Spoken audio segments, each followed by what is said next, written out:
नमस्कार विद्यार्थी मित्रांनो, विदर्भ आयएस अकॅडमीच्या ऑनलाईन प्लॅटफॉर्मवर तुमचं स्वागत आहे. विद्यार्थी मित्रांनो, संयुक्त गट क परीक्षा आज पार पडली आणि त्यामध्ये अर्थशास्त्रावर जे प्रश्न विचारले आहेत त्याचं आपण एक्सप्लेनेशन आज बघणार आहोत. ओके, अर्थशास्त्रावर जे प्रश्न विचारले त्यातील एक दोन प्रश्न वगळता म्हणजे काही कन्सेप्टवर भर होता आणि काही प्रश्न जे आयोगाने आतापर्यंत रिपीटेड केले आहेत असे क्वेश्चन तुम्हाला दिसतात. काही STIMS विचारलेले 3 प्रश्न जसे आहेत तसे आहेत. कोणते प्रश्न आहेत ते आपण बघूच. ओके, तर चला सुरुवात करूया या लेक्चरला. बघा, पहिला दारिद्र्यावर एक प्रश्न विचारला, पण कन्सेप्ट बेस विचारला. काय विचारलं की तुम्हाला विचारलं इथे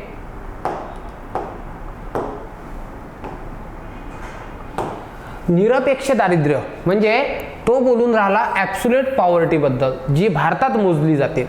निरपेक्ष दारिद्र्याचे निर्मूलन करणे शक्य असते. ओके, दोन गोष्टी समजून घ्या, फार महत्त्वाच्या आहेत. सापेक्ष दारिद्र्य आणि निरपेक्ष दारिद्र्य म्हणजे काय, आणि मग तुम्हाला त्याचं उत्तर मिळून जाईल. हे बघा की पहिलं असतं सापेक्ष दारिद्र्य, रिलेटिव्ह पॉवर्टी. म्हणजे काय, तुमच्या गावातील सर्वात श्रीमंत व्यक्ती घ्यायचा. ए नावाचा हा सर्वात रिच पर्सन आहे आणि हा एक व्यक्ती घ्यायचा तुमच्या गावातील बी, आणि हा सर्वात गरीब ज्याला आपण पुअर म्हणतो,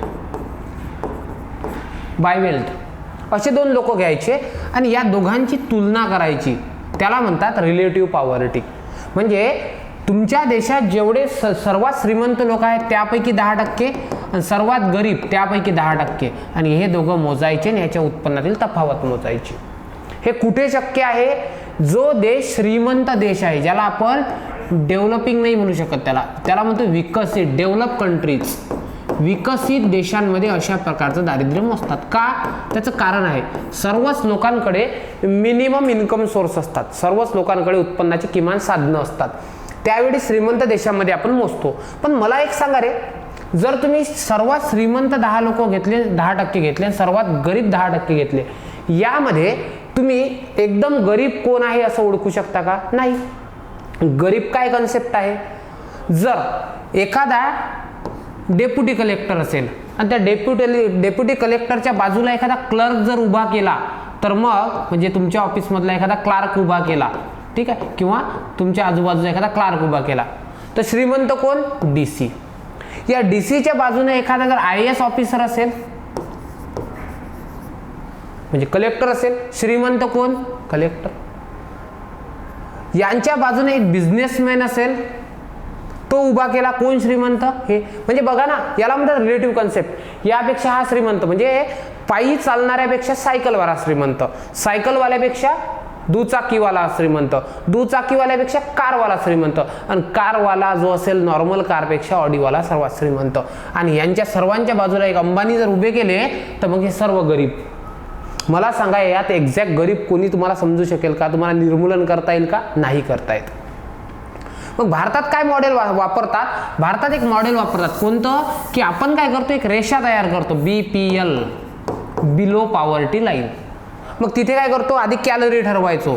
जो व्यक्ती दिवसाला 2400 कॅलरी घेऊ शकतो, 2400 कॅलरी घेऊ शकतो, तो काय करायचा, 2400 घेऊ शकतो तो APL, above poverty line, APL.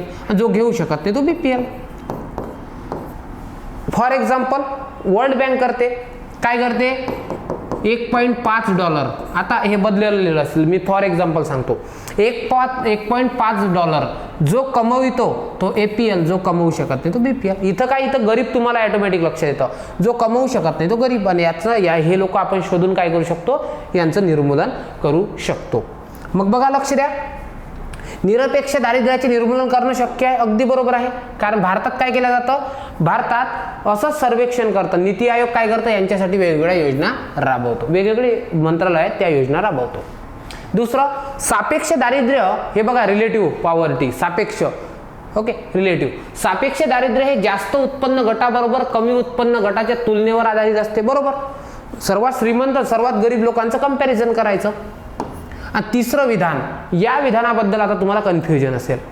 दारिद्र्य हे पर्यावरणाच्या अवनतीस कारण नाही, जबाबदार नाही. बिलकुल आहे. नाही, कसं नाही सर? दारिद्र्याचा गरिबीचा कुठे संबंध असतो का? तर बिलकुल असतो. मॉडर्न थेअरी ऑफ पॉवर्टी काय म्हणते? ती म्हणतं की ज्या देशामध्ये गरिबी जास्त असेल तिथले जे नॅचरल रिसोर्सेस आहेत ते खूप यूज होतात. For example India. वनं तोडल्या जातात कारण की लोकांकडे स्वयंपाकाचे साधनं नसतात, म्हणजे इंधन अवेलेबल नसतं. वनं तोडल्या जातं, त्याच्यामुळे डिग्रेडेशन होतं वनांचं. दुसरी गोष्ट, शेती क्षेत्रामध्ये फार प्रमाणात त्याचा हे केलं जातं, ठीक आहे. नवीन आधुनिक सिस्टीम नसते, त्याच्यामुळे काय होतं, कल्टिवेशनच्या पद्धती वगैरे असतील, हे गरिबी कॉज करतं सर्व गोष्टीला. तुमच्यासाठी एक बेस्ट एक्झाम्पल असेल वनांचं. आणि त्याच्यामुळे काय होतं, लोक स्वयंपाक कशावर करतात? चुलेवर स्वयंपाक करतात. आणि चुलेवर स्वयंपाक केल्यामुळे काय होतं, वेगवेगळ्या प्रकारचे वायू सोडल्या जातात. आता बऱ्याच तुम्हाला कन्फ्युजन होईल, सर असं कुठे असतं का? तर असंच असतं. ओके, ही थिअरी आहे. ओके, थिअरी आहे. त्याच्यामुळे आपल्याला काय विचारलं यांनी, कोणतं विधान बरोबर आहे? आणि विधान कोणतं बरोबर आहे मग? ए आणि बी. सी तर नाही. वरीलपैकी सर्व कसं होईल? हे पण नसेल, हे पण नसेल आणि हे पण नसेल. ओके, या प्रकारे. हे बघा, रिलेटिव्ह पॉवर्टी. 60 रुपये उत्पन्न कमावणाऱ्यासोबत 50 वाले आपण काय केलं, इन्कम जोडलं. आणि इथं काय केलं, इथे एक रेषा बनवली अशा प्रकारे. दुसरं, चलनी नोटा. हे बघा, हा प्रश्न इश्यू बाय इथून सुटणार होता. Currency notes in circulation are issued by Government of India. Government of India issue करतं का? नाही. जारी प्रसूत कोण करतं? आरबीआय करतं. प्रचलन करण्याची जबाबदारी मग चलनी नोटा भारत सरकारकडून जारी केल्या जातात. अगदी चुकीचं. आरबीआय कडून प्रसूत म्हणजे निर्माण करणे, इश्यू करणे. ओके. आणि संकुचित पैसा, ज्याला M1 अशी कन्सेप्ट म्हणतो आपण, मनी सप्लायची कन्सेप्ट नाही का, M1 मधील लोकांच्या चलनाचा अंतर्भाव होतो. अगदी बरोबर. M1 मध्ये काय मोजत असतो आपण? लोकांजवळील कॅश. मग बघा ना, हे बघा, M1 मध्ये काय मोजतात? कॅश, चेकिंग अकाउंट्स आणि ट्रॅव्हलर चेक. म्हणजे ते लवकरच काय करू शकतो आपण, विड्रॉल करू शकतो असे. आणि M2 मध्ये काय असतात? Saving account, mutual fund accounts आणि सर्टिफिकेट ऑफ डिपॉझिट. फार मोठी कन्सेप्ट आहे. पण इथे काय तुम्हाला लक्षात हेच ठेवायचं होतं, कोणतं वाक्य अयोग्य आहे आणि अयोग्य कोणतं आहे? अ फक्त, कारण की आरबीआय करतं. ओके, इश्यू या शब्दावर लक्ष द्या. नंतर स्वर्ण जयंती. आता हा प्रश्न जो आहे, हा प्रश्न चेंज होण्याचे चान्सेस जास्त आहेत. एक तर चेंज होईल किंवा मग रद्द होईल अशा प्रकारे. ठीक आहे, बघूच. स्वर्ण जयंती रोजगार योजना म्हणजे जेव्हा भारताला स्वातंत्र्य मिळून 50 वर्ष झाले तेव्हा अशा प्रकारची योजना आपण चालू केली होती 98-99 मध्ये. मग बघा की स्वर्ण जयंती रोजगार योजना याची अंमलबजावणी कोणाच्या मार्फत होते? बघा, लक्ष द्या. आता परदेशी बँका करतील का? आपण याला एलिमिनेट करू, म्हणजे कॉमन सेन्स. मी चेंज का होतो त्याचं कारण पण सांगेल. मग आपल्याला डी नकोच. आरआरबी करतात का? तो आरआरबीची जबाबदारी ती आहे आणि सहकारी बँकांची जबाबदारी ती आहे. आता बघा, आपल्याला काय पाहिजे होतं, जर आपल्याला सहकारी बँका नको तर व्यापारी बँका आणि आरआरबी हव्यात. ओके, व्यापारी बँका, आरआरबी. ए आणि बी आपल्याला असं ऑप्शन कुठे नाहीच. त्याच्यानंतर जर आपण व्यापारी बँका बाजूला ठेवल्या, आरआरबी घेतल्या आणि सहकारी बँका घेतल्या, तर आपल्याला बी आणि सी सोबत ऑप्शन मिळत नाही. त्याच्यामुळे आपल्याला इथे पर्याय नव्हता ABC टिक करण्याशिवाय. आता याचं उत्तर काय येतं ते आयोग सांगेल. ओके, मी इथे तुम्हाला शुअर शॉर्ट सांगू शकत नाही, कारण की असा सोर्स मला कुठे सापडलेला नाही. इव्हन सरकारच्या वेबसाईटवर पण तो नाही. त्याच्यामुळे अत्याधुनिक तंत्रज्ञानाचा वापर केल्यामुळे कोणती टेक्नॉलॉजिकल अनएम्प्लॉयमेंट येत असतं. फॉर एक्झाम्पल सांगतो, तुम्हाला माहित असेल तुमच्या गावातील काही लोक बँकमध्ये कामाला होते, बँकमध्ये. आणि मग काय झालं, बँका झाल्या डिजिटल, कम्प्युटराइज झाल्या. सर्व बँकांमध्ये कम्प्युटर लागले. आणि जसे कम्प्युटर लागले तसेच या लोकांना सांगितलं की बाबा, एक तर कम्प्युटर शिका, नाही तर मग काय करा, नाही तर मग रिझाईन करा. आणि मग लोकांनी पटापट रिझाईन केले. Technological unemployment. ओके, काही नवीन मशीन्स आल्या इंडस्ट्रीजमध्ये. मग त्या मशीन शिका, नाही तर जॉब सोडा. कारण की जे लोक काय होते, हँडक्राफ्ट म्हणजे हँडमेड वस्तू बनवत होते, हस्तकलेवर आधारित ते बनवत होते, ते लोक मागं पडले. हे कशामुळे होतं? हे होतं टेक्नॉलॉजिकल अनएम्प्लॉयमेंट. स्ट्रक्चर बदललं. अत्याधुनिक तंत्रज्ञान आलं की चेंज होऊन जातं. ओके, सिम्बियन मोबाईलकडे होते तुमच्याकडे माहिती आहे का, सिम्बियन मोबाईल, जुने मोबाईल्स ते गेले. आता त्याच्या ऐवजी अँड्रॉइड्स आले.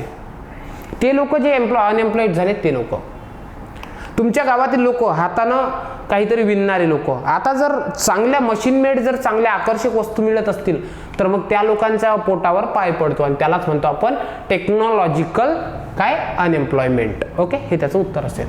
मग हे चक्रीय कुठं असतं, जर अर्थव्यवस्थेत तेजी मंदी चालू असेल, एक तर तेजी असेल, मंदी असेल, हे नेहमी येत असेल. विकसित देशांमध्ये असं घडतं, अविकसित देशांमध्ये चान्सेस नसतात. चक्रीय बेरोजगारी. हंगामी कुठे असतं, हंगामी शेती क्षेत्रात असतं. ओके, ठीक आहे. शेती क्षेत्रामध्ये तुम्हाला हंगामी बेरोजगारी दिसतं. म्हणजे काय, आता ऊसवाले लोक आहेत माहिती आहे तुम्हाला, सध्या ऊसाचे रस वगैरे रस्त्यावर मिळतं. आता हा सीझन गेला की लोक बेरोजगार होतात, हंगामी बेरोजगारी. ऊसतोड कामगार, हंगामी बेरोजगारी. ठीक आहे, अशा प्रकारे बर्फाच्या कारखान्यात काम करणारे लोक हंगामी बेरोजगार. आणि प्रचंड बेरोजगारी कुठं असतं, शेती क्षेत्रात असते, दिसू पडत नाही. म्हणजे 2 एकर शेती आहे आणि त्याची जर कापसाची वेचणी करायची असेल तर 20 लोक पण करू शकतात. पण लोक काय करतात, पटापट काम होण्यासाठी 40 लोक लावतात. 40 लोक लावल्यामुळे ॲक्च्युअलमध्ये ही बेरोजगारी आहे, दिसून पडत नाही, त्याला प्रचंड बेरोजगारी म्हणतात. याची उत्पादकता 0 असते. असं होऊन राहिलं का की ते 40 वर्कर लावले म्हणून मग या 2 एकरात 80 क्विंटल झाला आणि 20 लावले असते तर फक्त 20च झाला असता. नाही, 20 लावले असते तरी 20च झाला असता आणि 40 लावले तरी 20च झाला असता. ओके, अशा प्रकारे त्याची सीमांत उत्पादकता 0 असते. विकास वित्तीय संस्था स्थापन कशासाठी करण्यात आले, विकास वित्तीय संस्था, त्याला म्हणतात DF, development financing institutions. For example सांगू का, हे सांगतो काय असतात बघा. काही जर इंडस्ट्रियल एरिया आहे त्याचा जर विकास करायचा असेल तर त्यासाठीचे, ठीक आहे, म्हणजे डेव्हलपमेंट फायनान्सिंग इन्स्टिट्यूशन्स हे काय करतात, अल्प मुदतीसाठी निधी उपलब्ध करतात. नाही, अल्प मुदतीसाठी निधी उपलब्ध करून देण्यासाठी बँका आहेत तुमच्या देशामध्ये, विविध बँका आहेत. नाणे बाजार जो असतो ना तो उपलब्ध करून देतो. पण ह्या संस्था आहेत ना, ह्या 2 प्रकारचे, एक मध्यम प्रकारचे कर्ज आणि दीर्घ प्रकारचे कर्ज, असे 2 प्रकारचे कर्ज उपलब्ध करून देतात. म्हणजे 1 वर्षापासून तर 5 वर्षापर्यंतचे मध्यम आणि 5 वर्षापासून जे जास्त असतात ते दीर्घ प्रकारचे कर्ज उपलब्ध करून देण्यासाठी असतात. त्याच्यामुळे हे विधान चुकलं.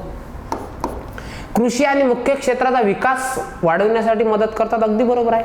नाबार्ड सारखी संस्था आहे, कशासाठी काम करतात, विकास वित्तीय संस्था आहे, विकासासाठी फायनान्स करते. नॅशनल हाऊसिंग बँक आहे NHB, कशासाठी, बांधकाम क्षेत्रासाठी काम करतं, त्याला ॲपेक्स इन्स्टिट्यूशन वगैरे आपण म्हणतो. नाणे बाजाराचं नियमन करणं काम आहे का, नाही, याच्यासाठी RBI काम करते. भांडवल बाजाराच्या नियमनासाठी कोणाचं काम आहे का, नाही, ती SEBI काम करेल. मग इथे जर RBI असेल आणि यासाठी जर SEBI असेल तर मग या DFI ला काम करायची गरज आहे का, नाही. मग आपल्याला काय पाहिजे, कशासाठी स्थापन करण्यात येतात, तर हे फक्त B. आणखी काय असतं, जे व्यवसाय आहेत त्याला टेक्निकल सपोर्ट करणे, त्यांना काउन्सिलिंग करणे, ह्या सर्व गोष्टीसाठी ह्या संस्था असतात. फॉर एक्झाम्पल नाबार्ड, लक्षात ठेवा. प्रश्न त्यावर चालू, नाबार्डवर. नाबार्ड कृषी क्षेत्राच्या विकासाकरिता कर्जाची सोय करते. आता नाबार्डच्या नावातच आहे ना रे, नाबार्ड कशासाठी आहे, नाबार्ड ही नॅशनल बँक आहे रुरल एरियासाठी, ठीक, ॲग्रीसाठी आणि रुरल एरियासाठी काम करणारी आहे. मग हे बघा ना, कृषी क्षेत्रासाठी हे बघा नाबार्ड, हे जे आहे ना रुरल डेव्हलपमेंट, ग्रामीण भागाच्या विकासासाठी, हे बघा ना ग्रामीण व्यवसायांना कर्ज पुरवठा करते, अगदी बरोबर. आणि हे जे आहे ना ही ॲग्रिकल्चरसाठी, ॲग्रिकल्चर सेक्टरसाठी, हे बघा ना. शहरीसाठी आहे का नाबार्ड, नाही. मग आपल्याला काय पाहिजे, A आणि B फक्त. तिच्या नावातच तिचा उद्देश होता, हे तुम्ही लक्षात घ्या इथे, ठीक आहे. A आणि B फक्त. कोणते विधान बरोबर आहेत हे विचारलं, A आणि B. शहरीसाठी नाबार्ड काम करतं का, नाही करत, नाही करत, ठीक. खालीलपैकी कोणती संकल्पना प्रवाही? आता हा प्रश्न स्टेट बोर्ड मधून आलेला आहे, कन्सेप्च्युअल आहे. मी तुम्हाला सांगितलं 2-3 प्रश्न कन्सेप्ट बेस होते. आता बघा, मला एक सांगा, मायक्रो इकॉनॉमिक्स आपल्याला अभ्यासात तरी आहे का? नाही, आपल्याला मॅक्रो इकॉनॉमिक्स आहे. मॅक्रो कन्सेप्ट आहे ना. मायक्रो म्हणजे काय? फक्त पवन सरांचं उत्पन्न मोजलं तर मायक्रो असतं, आणि मॅक्रो मध्ये काय? पूर्ण देशाचं जर मोजलं तर त्याला म्हणतात मॅक्रो. आणि मग हे आपलं ऑप्शनच नसेल. आता यापैकी राष्ट्रीय उत्पन्न कोणती कन्सेप्ट आहे? तर प्रवाही संकल्पना आहे. प्रवाही म्हणजे काय? यामध्ये प्रवाह मोजला जातो. हे काय करतं? हे टाइम पिरियड सोबत बाउंडिंग असतं, वर्षाची बाउंडिंग असतं. फ्लो म्हणजे वाहत जाणारा प्रवाह आहे हा स्टॉप होणारा नाही. म्हणजे काय झालं की तुमचं जे नॅशनल इन्कम आहे हे एकदा मोजलं आणि परत आपल्याला कामच नाही पडलं, असं झालं का? नाही, फ्लो आहे, तो वाढतं कमी होतं वगैरे. आणि टाइम पिरियड सोबत बाउंडिंग आहे, हे फार महत्त्वाचं. त्याच्यामुळे लक्षात ठेवायचं की प्रवाही कन्सेप्ट आहे. नंतर समतोल अर्थसंकल्प. अरे बाबा, सार्वजनिक वित्तावर प्रश्न नाही, असा प्रश्न पेपरच बनला नाही. मग आता मला सांगा, बॅलन्स बजेट, समतोल. समतोल म्हणजे काय? समतोल म्हणजे सार्वजनिक महसूल आणि सार्वजनिक खर्च काय असणे? समान असणे. सरकारचं उत्पन्नही 100 रुपये आहे आणि सरकारचा खर्चही 100 रुपये, याला म्हणायचं समतोल. सार्वजनिक महसूल सार्वजनिक खर्चापेक्षा जास्त असणे म्हणजे सरकारचं उत्पन्न अधिक आणि खर्च कमी, याला काय म्हणतो? याला म्हणतो शिल्लकीचा, कारण की सरकारकडे शिल्लक राहिली, सरप्लस वाला आहे. आणि सार्वजनिक महसूल आणि सार्वजनिक खर्चापेक्षा कमी असणे म्हणजे सरकारचं आमदनी 98, खर्च रुपया. ओके, याला म्हणतात तुटीचा अर्थसंकल्प. आणि विकसनशील देश नेहमी तुटीचा अर्थसंकल्प सादर करत असतात. भारतासारखे लोक तुटीचा अर्थसंकल्प का? तूट दाखवली की मोठमोठ्या संस्था तुम्हाला कर्ज देतात, त्या कर्जाचा उपयोग आम्ही देशाच्या विकासासाठी करतो. तुम्ही जर पोट भरून असेल, तुमच्या देशाचं पोट भरलेलं असेल, तुम्हाला कोणी पैसे देईल का? बिलकुल देत नाही. अशा प्रकारे मग याचं उत्तर काय असेल? 3. एकदम इझी क्वेश्चन होता. ब्रिक्स बँकेचे संस्थापक कोण? ऍक्च्युली बँकेचे विचारलं, ब्रिक्स संस्थेचे नाही विचारलं. ब्रिक्स नावाची संस्था जी 2006 स्थापन झाली आणि ही बँक आहे ज्याला तुम्ही न्यू डेव्हलपमेंट बँक म्हणता. आणि न्यू डेव्हलपमेंट बँकेच्या स्थापनेत नावाप्रमाणेच BRICS, Brazil, Russia, India, China, South Africa असे तुम्हाला काय दिसतात? देश दिसतात. आणि याचं उत्तर काय येईल? ए आणि बी, न्यू डेव्हलपमेंट बँक. लोकसंख्येचे स्थित्यंतर, लोकसंख्येत जे बदल दिसतात ते कशामुळे दिसतात? म्हणजे डेमोग्राफिक ट्रान्झिशन जे दिसतं हे कशामुळे दिसतं? मला सांगा, लोकसंख्या कमी जास्त कशामुळे होत असते? मृत्यू दरात बदल झाला. म्हणजे तुमच्या गावात 1000 लोक होते आणि दरवर्षी 10% लोक मरायचे, 10% मृत्यू दर होता. पण आता काय झालं? तुमच्या गावाचा मृत्यू दर हा फक्त 2% झाला. लोकसंख्या बदलणार नाही का? म्हणजे दरवर्षी जर 100 लोक मरायचे तर आता फक्त किती? 20 लोक मरत आहेत. बदलली. ठीक आहे, मरत आहे म्हणजे देवाकडे जात आहेत. ओके, नाही का? जननदर बदल. जननदर म्हणजे काय? तुमच्या गावात जर दरवर्षी 10% बालकं जन्माला यायचे म्हणजे तुमची लोकसंख्या किती व्हायची? हे व्हायची 1100. पण आता काय झालं? तुमच्या गावात बाल जे आहे जननदर हा काय झाला? हा 20% झाला. म्हणजे आता तुमच्या गावचे लोक, तुमच्या इथे किती लोकसंख्या होईल? 1200 होईल. त्यानंतर उत्पन्न वितरणातील बदल. आता मला एक सांगा, उत्पन्नात जर चेंज झाला तर लोकसंख्येच्यात चेंज होत असतो का? नाही. वरीलपैकी सर्व दिलं असतं तर याचा कॉन्सेप्ट सोबत आपण जोडलं असतं. कारण की उत्पन्न वितरणातील बदलामुळे लोकसंख्येचं स्थित्यंतरण होत असतं. कल्चरल थिअरी ऑफ डेमोग्राफिकी ते असं म्हणतात की गरिबीचं कारण पण गरिबी आहे आणि गरिबीचे परिणाम पण गरिबी आहे. आणि जे देश गरीब असतात तिथे लोकसंख्या जास्त असतात, कारण की त्यांना कमवणारे हात जास्त असावे लागत असतात. ओके, थिअरीच आहे ह्या. ओके, अशा प्रकारे. पण आपल्याकडे ऑप्शन नाही आहे सर्व, त्याच्यामुळे आपल्याला ए आणि बी तर पाहिजेच. हे आपलं ऑप्शन नाही. इथं ए बी दिला, इथं ए बी दिला, इथं दिला आहे. ओके, आणि नागरीकरण. नागरीकरणामुळे लोकसंख्येत स्थित्यंतरण होत नाही का? प्रत्येक व्यक्तीचा मोटो काय असतो? शहरात जाऊन राहणे. मग तुम्हाला माहिती आहे ना, पिंपरी चिंचवडची लोकसंख्या दरवर्षी 170% वाढते. 70%. दरवर्षी म्हणजे 10 वर्षात वाढली 70%. म्हणजे आधी जर 1000 होती आता ती 1700 झाली. कशामुळे? नागरीकरणामुळे. मग नाही का बदल घडत? मुंबईची लोकसंख्या का वाढते? कारण तिथं नागरीकरण तेवढ्या चांगल्या प्रमाणात झालं आहे त्याच्यामुळे. म्हणून मग आपल्याला उत्तर असावं लागतं ABD.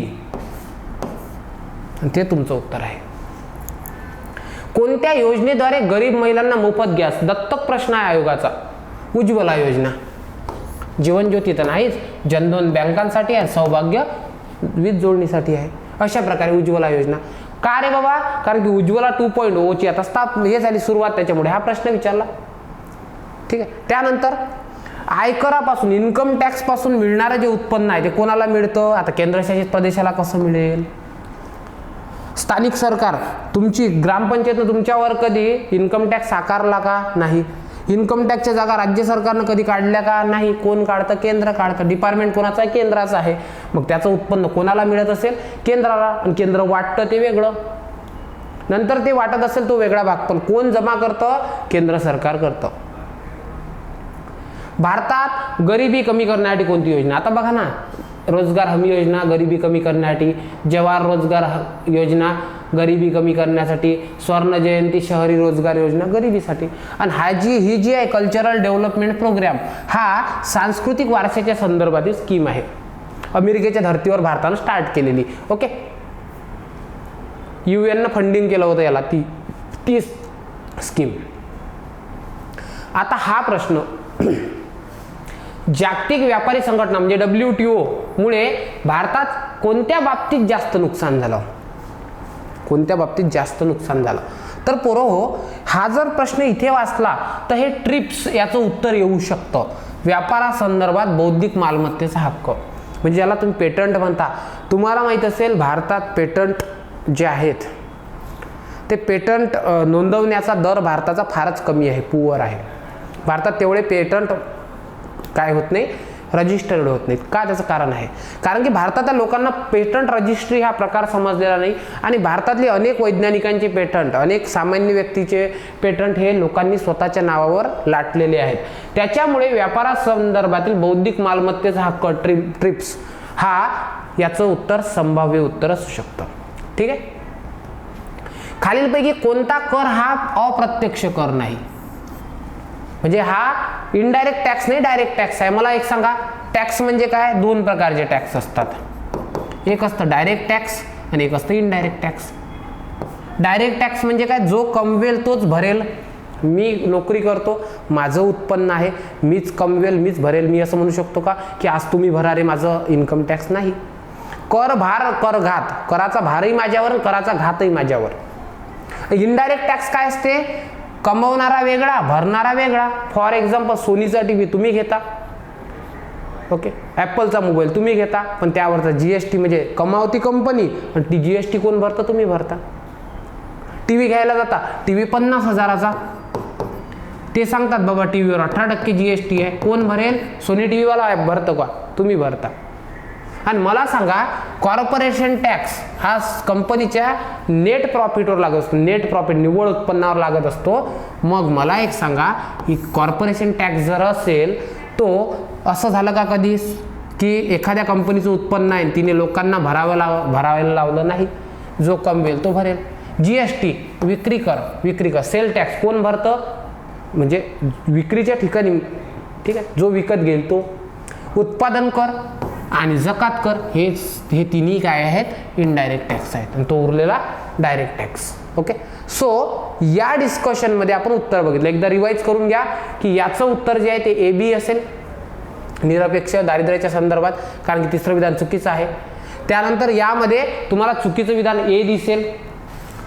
इथे तुम्हाला याचं उत्तर आपल्याला संदिग्ध आहे, मात्र आपण 3 उत्तर केलेलं आहे. इथे तुम्हाला टेक्नॉलॉजिकल अनएम्प्लॉयमेंट दिसतं. इथे तुम्हाला काय दिसतं? फक्त B. इथे तुम्हाला A आणि B दिसतं. यामध्ये तुम्हाला प्रवाही कन्सेप्ट दिसतं. इथे तुम्हाला दिसतं 3 उत्तर क्रमांक, आणि इथे तुम्हाला A आणि B दिसतं. इथे तुम्हाला A, B आणि D. ओके. त्यानंतर इथे कोणती योजना आहे? तर योजना आहे उज्ज्वला योजना, आणि इथे सांस्कृतिक विकास कार्यक्रम. ठीक आहे. आणि या प्रश्नामध्ये तुम्हाला उत्तर क्रमांक 4. ठीक आहे. या प्रश्नामध्ये महामंडळ कर. सो विद्यार्थी मित्रांनो, या प्रश्नांमध्ये, या विश्लेषणामध्ये आपण भूगोलाचे अर्थशास्त्राचे जे संभाव्य उत्तर आहेत ते बघितले आहेत. Thank you so much.